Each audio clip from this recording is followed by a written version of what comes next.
POCSO కేసులో నిందితుడైన బండి భగీరథ్ను వెంటనే అరెస్టు చేయాలని డిమాండ్ చేస్తూ అఖిలపక్షం నేతలు మెట్టుగూడ కూడలి వద్ద నిరసన చేశారు. బండి సంజయ్ని కేంద్ర మంత్రి పదవి నుండి తొలగించాలని డిమాండ్ చేశారు.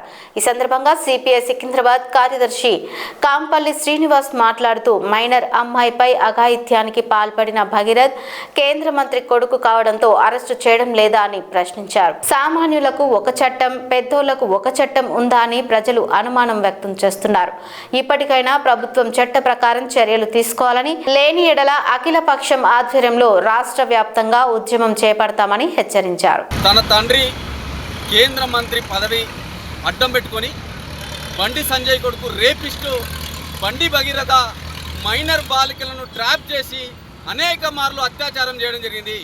అత్యాచారం జరిగిందని చెప్పి పోలీస్ స్టేషన్ వెళ్ళి సుమారు కేసు నమోదై వారం రోజులుగా వస్తున్న నేటికి పోక్సో నిందితులను అరెస్ట్ చేయకుండా ఈ రాష్ట్ర సర్కారు ఇలా బండి సంజయ్ని, బండి కుమారుని కాపాడే ప్రయత్నం చేస్తూ ఉన్నది.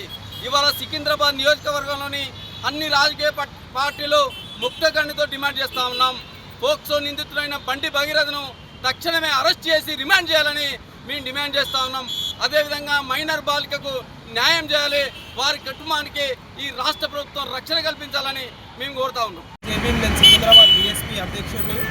మన ఈ రాష్ట్రంలో, తెలంగాణ రాష్ట్రంలో కాంగ్రెస్ పార్టీ అయినా సరే, బీజేపీ పార్టీ అయినా సరే, టీఆర్ఎస్ పార్టీ అయినా సరే, ఇన్ని తరాల నుంచి సామాన్యులకి, దళితులకి ఎలాంటి న్యాయం జరగట్లేదు.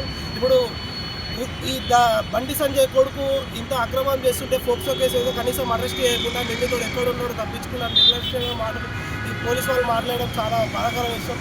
ఈ బండి సంజయ్ కొడుకుని 2 రోజులలో అరెస్ట్ చేయకపోతే మేము రాష్ట్రంలో బీఎస్పీ పార్టీ తరఫు నుంచి అల్లకల్లోలం చేసి ఆ బండి సంజయ్ కొడుకుని రోజు ఇస్తామని కోరుకుంటున్నాం.